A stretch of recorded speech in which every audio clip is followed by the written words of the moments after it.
Nous sommes les habitants de l'absurde, ceux des couches inférieures qui courent à la mangeoire en se piétinant sans scrupule pour le privilège d'être les premiers, d'apparaître sur la photo, de passer dans le tube, de grappiller l'immortalité de paillettes et carton-pâte, ou bien pour ne pas être les derniers, ceux qui, contre-productifs, goûtent au bâton parce qu'ils traînent, rechignent quand il s'agit de pousser, de tirer et d'avancer la tête basse, le nez dans le cul de celui qui précède. Nous sommes le bétail docile se laissant castrer, traire, engraisser avec le sourire. Nous sommes la viande soumise et errance d'en bas, qui nous plaignons quand les lames de l'abattoir sont émoussées, quand les barreaux de nos cages manquent de dorure, quand les noms qu'on leur donne nous rappellent trop que nous n'avons jamais eu le choix. Nous sommes la base, le fond, le dépôt, lourd de nos graisses malades, faméliques de nos carences, nourris par nos maîtres de la chair et de l'esprit de nos semblables, jusqu'à en pourrir sur pied dans l'espace et le relâchement de nos sphincters, l'écume à nos lèvres fondantes. C'est nous qui levons bien haut le sacrifice de nos derniers reliquats de dignité, résidus d'anciennes révoltes pour le pain et pour l'honneur coulés dans le formol de l'histoire officielle si pure dans sa sainte distance. C'est nous qui cultivons notre service de poisseuse de pleutre, nous rassurant derrière nos grands principes dans une parodie obscène et grossière de liberté, à laquelle personne ne croit, pas même nous.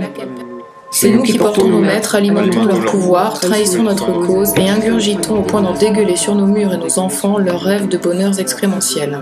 Nous sommes les esclaves qui croient que le travail rend libre, que les chaînes nous protègent et nous rendent sages, que nous méritons le coup et l'enfermement pour notre éternelle culpabilité. Nous croyons aveuglément que nos corps sont la honte et la salissure, et nous leur vouons un culte impossible et grotesque. Nos pensées souterraines sont l'inavouable perdition que nous appelons la nuit quand la surveillance se relâche, quand nos freins se desserrent. Heureusement, les gardiens avec ou sans uniforme veillent sur nous comme des grands frères incestueux au regard inquisiteur omniprésent. Nous sommes les enfants éternels, les inaccomplis irresponsables à perpétuité, adolescents condamnés à la tutelle douloureuse, mortifère mais essentielle de l'autorité. Nous, un chaos aveugle et s'infligeant l'ordre, un chaos peureux, jamais rassasié de sécurité. Sécurité. Nous nous traînons à tes pieds, suppliant sous ta botte ton châtiment, et créons des périls imaginaires où nous mettons toutes nos frustrations, nos déviances et perversions pour t'invoquer en nous pissant dessus de peur et d'extase. La peur, délicieuse liqueur anesthésiante, remède à l'ennui, frisson dont nous avons appris à tirer les effets neurasthéniques face à la monotonie de notre condition immuable de bête d'élevage. Nous sommes les classes dangereuses, les damnés sans la terre, les forçats obèses au chômage. Nous sommes ceux qui, en bonnes créatures domestiquées, ont assimilé leur dressage. Nous sommes devenus spectateurs coprophages et nous repaissons dans un orgasme préfabriqué des images reconstruites et compilées de notre déchéance hystérique, de la liquéfaction pathétique des derniers bastions de notre intégrité.